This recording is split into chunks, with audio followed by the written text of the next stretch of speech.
A Pokemon Nuzlocke is a challenge where I add rules to a typical Pokemon playthrough to make it a little bit harder. I can't revive my Pokemon if they faint, no items like X items or potions in battle, and I can only catch one Pokemon per area like a route or a city. Today, I'm gonna beat Pokemon Black using only Fire-type Pokemon, and honestly, we don't get too many to choose from. Let's get into it. Welcome back to my favorite region in Pokemon. I'm Miss Unova. I haven't been here in a while, I guess. We meet Sharon and Bianca, then open a present from Professor Juniper to get our starter, Shinra, the Tepig. I can't get the best starter in the entire franchise since I'm using fire types, so I guess Sharon can hold on to him for me. We head through Route 1, watch a Team Plasma rally that was strangely convincing, then take down N and his Purloin before getting to Striaton City, home of the first gym. We've got to fight Sharon again in the trainer school, even though I just saw him a minute ago, and now we've got a pretty tough roadblock standing in front of us. The water-type brother of the first gym, Cress. Cress leads with Lillipup and I lead with Tepig.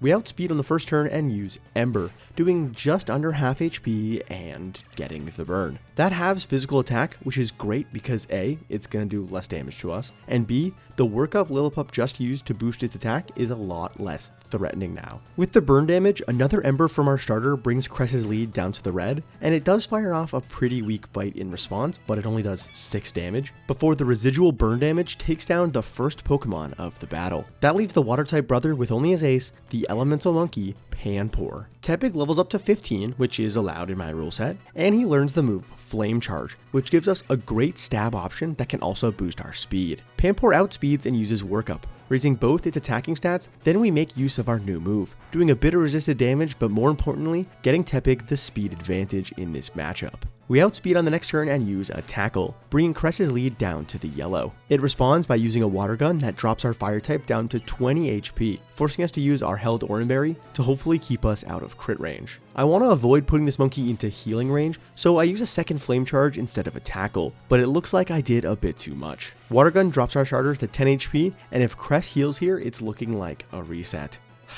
There it is. Our Tackle does decent damage, but I really don't think it's enough. We fire off one more on the next turn, and I'm proven correct. Panpour survives in the red, and after one more water gun— What the f*** are you doing, Cress? Cress, hello? Cress? Well, he just handed us the win by using Workup.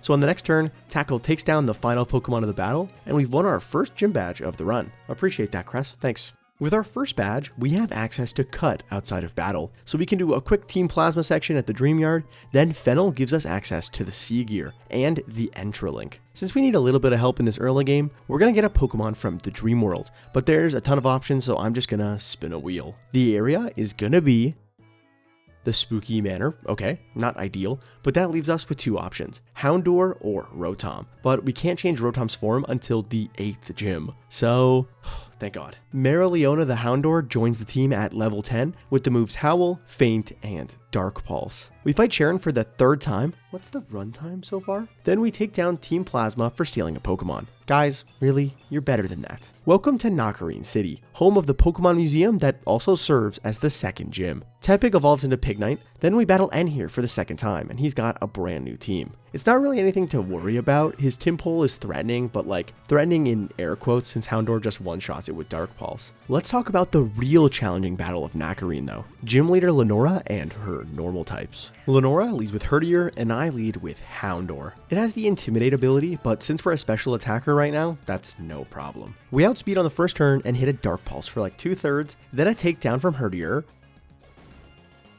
Jesus Christ, let's relax, puppy dog. With the recoil damage from takedown, Lenora should be healing this turn, so I take the chance to bring in Pignite safely. Without the Intimidate attack drop, our starter should be able to handle the rest of this battle. On the next turn, Pignite fires off a 4-hit arm thrust, securing us a one-shot KO on Lenora's lead. That leaves her with only her ace, Watchog, but since it has Stab Retaliate that's double power this turn, we gotta be really careful. Watchog outspeeds and connects with a Retaliate that leaves Pignite with 18 HP. That means we can fire off a Flame Charge in response, knocking Lenora's ace down to half HP and raising our speed by 1.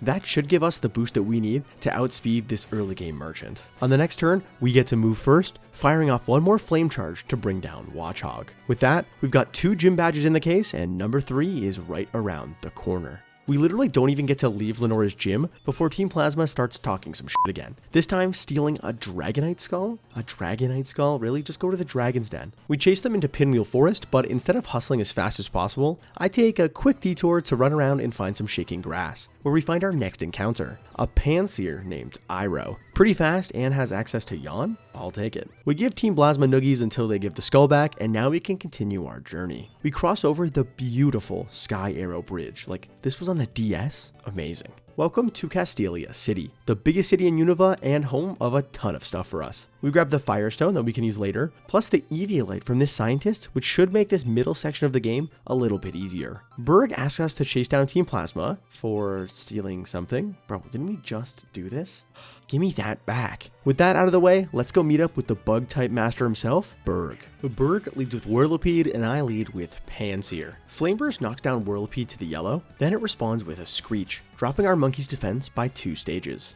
From here, one more Flameburst takes down Berg's lead Pokemon, and he sends out his part Rock-type Dwebble second. Now, you might remember that Panseer has -2 defense. I said that like 15 seconds ago. The thing is, this P, the one playing right now, does not remember that. We connect with a Yawn to put Dwebble to sleep next turn, then a super effective Smackdown doesn't give me a heart attack. Not even a little one. I swap out Panseer for Pignite, since his fighting typing makes this incoming Smackdown do neutral damage, so it only does 10 before Berg's Hermit Crab falls asleep. At this point, Pignite is perfectly set up to clean up the battle. A Flame Charge does a bit less than half, but more importantly, it boosts our speed for later on in the battle. Dwebble sleeps for his guaranteed turn, but that's the last turn he's gonna get. Pignite outspeeds and fires off a 5-hit Arm Thrust, which is crazy by the way, and it brings down Berg's second Pokemon, but just barely. That leaves the gym leader of Castelia with only his ace, the fairly threatening Leavanny. Normally, I tread carefully around this thing, but since Pignite is faster thanks to the Flame Charge speed boost, we can literally just use a 4-time super effective move and end the battle before I can even plug my Alpha Sapphire grass types only run. With that, we get gym badge number 3 and we're off to the mid-game of Pokemon Black. We head north from Castelia and arrive on Route 4. Here, we take down Bianca and Charon, because we haven't done that enough, obviously. Then we grab our next encounter, Natsu the Darumaka. Hustle is a little annoying for the time being, but once he evolves into Darmanitan with Sheer Force, we'll have one hell of a weapon for the team. After a quick trip through the desert resort for some held items, we arrive in Nimbasa City, home of the 4th gym. Team Plasma is sticking up a random guy. Really, guys? Can't you just keep plotting to destroy the world? We head toward the gym for the romantic Ferris wheel ride with N. I can't keep doing this. What will my wife think? And then we ride some roller coasters before challenging the electric-type bombshell of Nimbasa, Alisa. Alisa leads with her first Emolga, and I lead with Houndoom. Since she's got 2 of these electric flying squirrels, this one is Thing 1 and the next one's going to be Thing 2. Thing 1 outspeeds and hits a Volt Switch that does around a third, then it swaps into Thing 2, who gets the honor of tanking the incoming stab Dark Pulse, dropping it down to the yellow. Alisa pokes her little head out, get back there. Then Emolga Volt Switches into Thing 1 again, who takes more damage than its partner since this Dark Pulse drops it down to the red. Alisa wastes a turn healing, but after we drop it back down to the yellow, I swap Houndoom out for Simisear, who tanks another heal? Why didn't you do that for Thing 2? Someone's playing favorites. Emolga obviously Volt Switches out again, this time back into Thing 2, and since Alisa didn't heal it, a single Flame Burst gets us our first KO of the battle. Alisa sends Thing 1 back out to try to avenge its fallen brother, but thanks to that level up we just got, again, allowed in my rule set, Simisear can outspeed and bring Emolga down to the red before it Volt Switches out, this time into her ace, Zebstrika. We can take 1 attack, right? See? Totally fine. Our Flame Burst brings Zebstrika to half before we totally safely tanked a Spark, so we've got a swap now. I bring Pignite in, holding the Eviolite on a super light quick attack, and now it's time to finish this battle off. Zebstrika Volt Switches out, bringing Emolga back in, but thanks to Simisear's work, Pignite just brings it down with a Flame Charge, while also boosting our speed in the process. That leaves Alisa with only her Zebstrika left, and with our +1 speed boost, we've got this in the bag. From here, we outspeed and we don't outspeed. Then our starter hits a Flame Charge, bringing down this Speed Demon to the red. Since we got another Flame Charge speed boost, Pignite actually outspeeds this turn. So we safely bring down Alisa's ace, and that's our 4th gym badge of the run. Let's keep it going. Alisa is apparently the CEO of Bridges. Must have a degree in bridgeology. Now we've got a path to the location of our next gym battle, Driftvale City. We stroll into town, Clay says some bullshit about how we're letting Team Plasma in, like they're the fucking breeze, and now we've got to do some cold storage side quest. We grab 2 great items before we start this though, the Expert Belt to boost super effective moves, and the Rocky Helmet, which deals damage to our enemy when they make contact. After we pretty quickly take down Team Plasma, we've only got our gym battle left to take on, so let's see what the ground type gym leader Clay has in store for us. Clay leads with Krokorok and I lead with Simisear. We outspeed and hit a yawn on the first turn, which will put Krokorok to sleep on the next, as it connects with a Bulldoze for a bit less than half. Have a good sleep, buddy. I bring in Pignite for free on the guaranteed turn of sleep, and now I really need this freak to sleep for one more turn. We hit a free Flame Charge now, which not only does about half, that's what I like to see. It also gets us a speed boost that we really need. One more Flame Charge gets us our first KO of the battle. We level up to 32, and second up for Clay is Palpitoad, which looks threatening on paper, but we should be okay. Grass Knot does over half, then a Bulldoze knocks our starter to just above half, and gets rid of one of our speed boosts. That's okay, since we're still faster, so Clay wastes a bunch of time healing, but down goes Palpitoad. That leaves Clay with only his ace, but it's the scariest Pokemon we've fought so far, Excadrill. With our +1 speed boost, we're still slower than Excadrill, which actually benefits us right now. The AI shouldn't want to use Bulldoze anymore, because it sees it as a speed controlling move that it doesn't need to use anymore because it's already faster than me. This should give me a fairly safe swap to Simisear, and I'm proven correct as it uses Hone Claws, boosting its attack. Our Elemental Monkey is actually faster than Excadrill, so we make the tough choice to hit a Flame Burst for over half, then fall to a super effective Bulldoze. Thanks, King. From here, this battle is locked up. I bring in Houndoom, who's also faster than Excadrill, and that means we can totally safely fire off a super effective Fire Fang for the KO, winning us the battle and getting us the Driftvale City Gym Badge. The 5th gym badge is shining in our case, but I don't know if that makes up for the first death of our run. This nice evolution from Darumaka into Darmanitan really does make me go through my stages of grief pretty quick. We find Bianca at the entrance to Route 6, and yeah, good try, I guess. Here's our participation ribbon. Clay is the 2nd gym leader in a row that's a CEO, this time of caves. What are you, a caveologist? I hate Team Plasma gauntlets in this game, and that's all this cave is, so let's skip right to the fight against N near the exit, which is a little tricky because of the Boldore, but it's not that bad. Welcome to Mythicals City, where we meet Professor Juniper's dad. Listen, he looks good for an older man, I'm not complaining. Before we take care of the 6th gym, we've got a couple things to take care of. First, we can access the Move Relearner, which is great for all of our team members, but specifically Houndoom, because she gets super effective Thunderfang for the upcoming Flying type gym. After this, we've got to go do another tedious gauntlet, this time Celestial Tower. At least we get rewarded for doing this one because we get a really strong Pokemon here, King Gray, the Litwick. Unfortunately for us though, we're gonna have to wait a little bit until this guy can take over the game. We ring the bell at the top. Don't they have a hunchback for this? Then it's time for our 6th gym battle against the Flying type diva, Skyla. Skyla leads with Swoobat and I lead with Houndoom. It outspeeds and uses Amnesia, boosting its special defense by 2 stages, which isn't awesome for us because I use Dark Pulse, which doesn't get a KO by that much. Well, since Skyla heals on the next turn, we might as well try out super effective Thunderfang instead.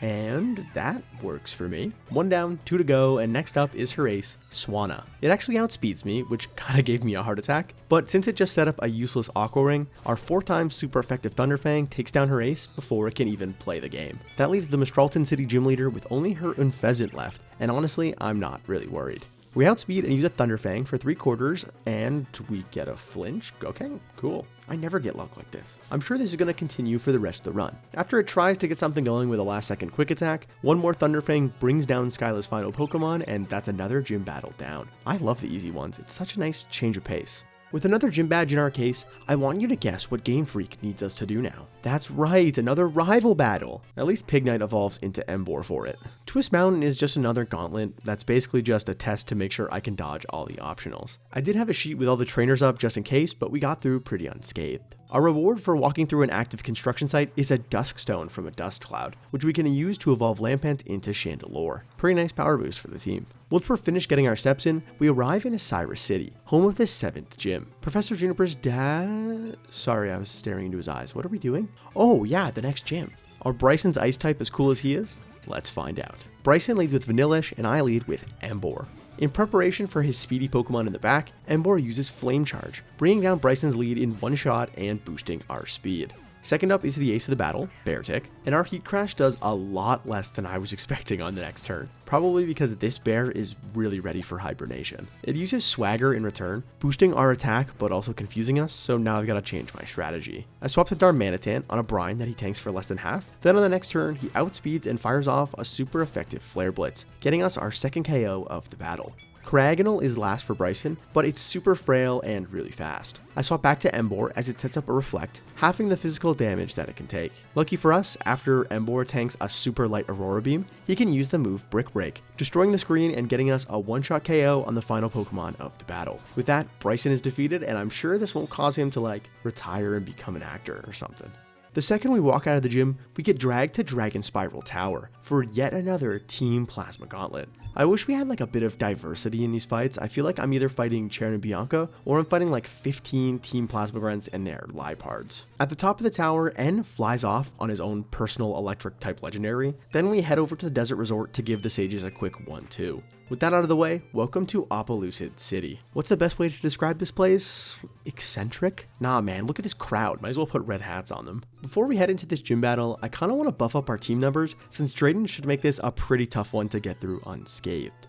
Since we can use Surf now, I head back to the starting line of the run, New Vema Town, and here we can eventually surf along Route 1 to get to Route 17 and eventually 18. Here we talk to this ranger and get given a Pokemon egg. After a bit of running around, it hatches into our next team member, Rengoku the Larvesta. We can't unlock its full potential for our next gym battle, or at all in this entire run. What do you mean evolves at level 59? Well, I guess we have a new #1 sacrifice candidate. It's time to finish off this gym challenge, so let's go say hi to the Dragon-type Professor, Drayden. Drayden leads with Fracture, and I lead with Chandelure. Since this is a middle evolution Pokemon in the 8th gym of the region, Chandelure can just connect with a single Shadow Ball, securing a one-shot KO on Drayden's lead Pokemon. We level up, and second up is Dredagon, but this is where this could get a little sketchy. Chandelure fires off a Will-O-Wisp, which thankfully connects and halves Dredagon's physical damage, so the incoming super effective Night Slash only does a quarter. A Flame Burst on the next turn brings Dredagon below half, but not into heal range. Then it retaliates with another Night Slash, leaving our Ghost type just above half. From here, a Shadow Ball is enough to take down Drayden's second Pokemon, and he's left with only his ace, the most threatening Pokemon of the fight,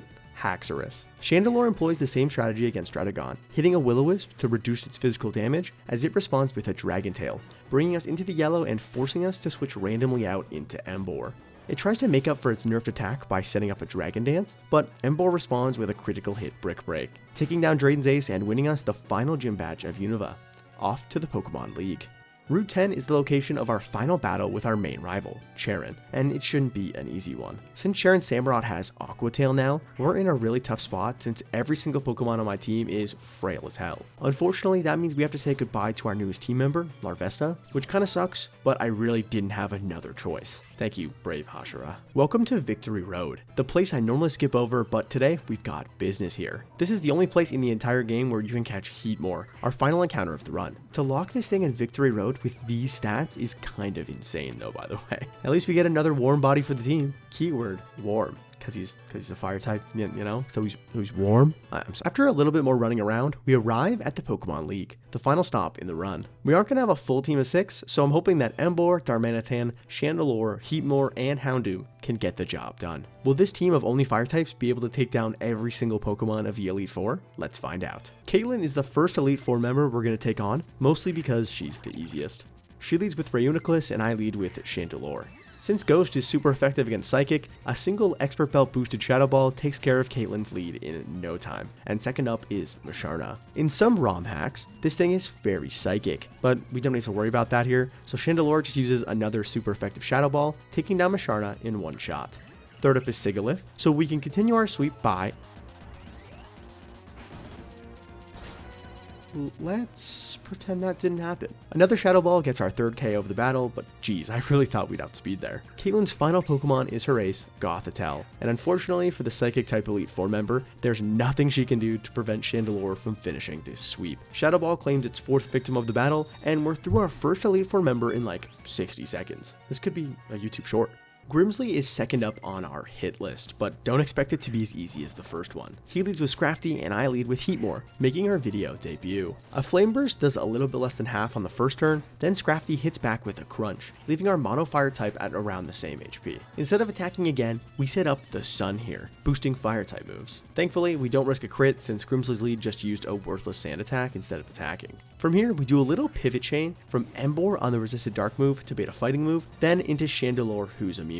With our best Pokemon ready to go now, let's get some KOs. Sun boosted Flame Burst takes down Scrafty before it threatens us, and Grimsley sends out the real problem Pokemon of this battle, Crocodile. Conveniently for us, Chandelure can learn the move Solar Beam, a grass type move that's normally 2 turns, but it becomes 1 turn in the Sun. That means we can outspeed and...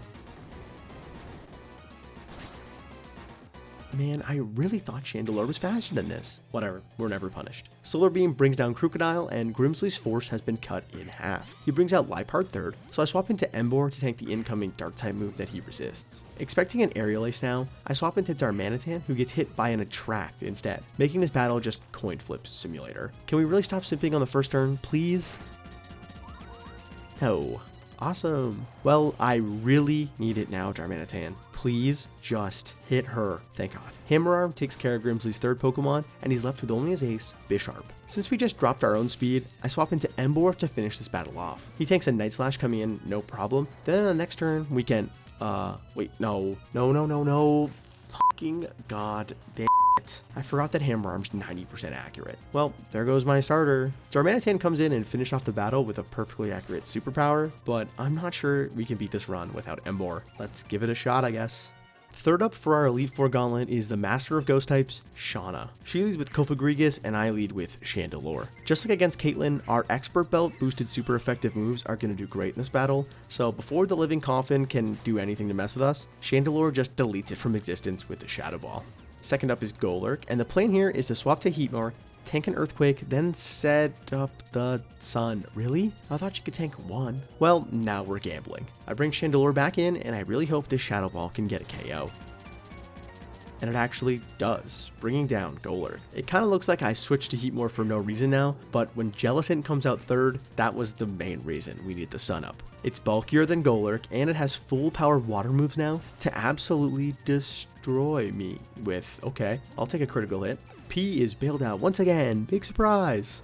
Shauna's last Pokemon is her own Chandelure, but since I already know that this thing is super frail, I can just make use of my level advantage, outspeed, and fire off one single Shadow Ball to finish this battle right here, right now. We're almost through the entire Elite Four, but our next test is the toughest of them all. Marshall is the final Elite Four member we gotta take on, and honestly, I'm gonna need a classic Palm and Peas Nuzlocke God moment to make this one happen. He leads with Throw, and I lead with Chandelure. Our Shadow Ball does over half to the Fighting type Muppet, then a Stone Edge connects and does almost the same to us, so we're already not looking so good. One more Shadow Ball gets the first KO of the battle, and Marshall sends out the other Muppet second, Sock. I'm hoping it'll see a KO with Payback as well, so I gamble by swapping into Darmanitan to absolutely get destroyed by a Stone Edge. Yeah, no, that's on me. Well, it's time for Chandelure to turn his axe on again. Pain Split breaks Sock sturdy and gets us some more HP, and then a Stone Edge misses. Wait, hold on. We could actually do this. I guess we're speed tied, so it's faster on the next turn and hits a Stone Edge, dropping us to 21 HP before our Shadow Ball just barely misses the KO. With Sock in the red, Marshall heals on the next turn, so our Shadow Ball knocks Sock back to the yellow, and if we win this speed tie, maybe we have a chance. And we actually do, connecting with a Shadow Ball and taking down Marshall's second Pokemon of the battle. Third up is Conkeldurr, his ace, and honestly, we need a miss. Shadow Ball brings Marshall's ace to the red, and then a Stone Edge connects, taking down Chandelure, and with him, our chances of winning this run. Houndoom does come in and finish off Conkeldurr, but unless his high jump kick misses, we're done for. Yeah, that's what I thought. With Houndoom down, we've lost this battle and officially lost a Pokemon Black Hardcore Nuzlocke with only fire types. Damn it, man, I really thought we had this one. Not being able to get Volcarona really sucks in this game, plus all the fire types we can get are just so frail. Like even our random Dreamworld Pokemon had to be Houndoom, who gets KO'd by like a random gust of wind. I bet if I used setup and substitute and some more cheesy strats, I could have maybe beat this, but if you want to see me give it another shot, let me know by hitting like, and if you want to see another run you had in mind, leave it in the comments down below, guys. With that being said, thanks so much for watching this one, and I'll see you next time.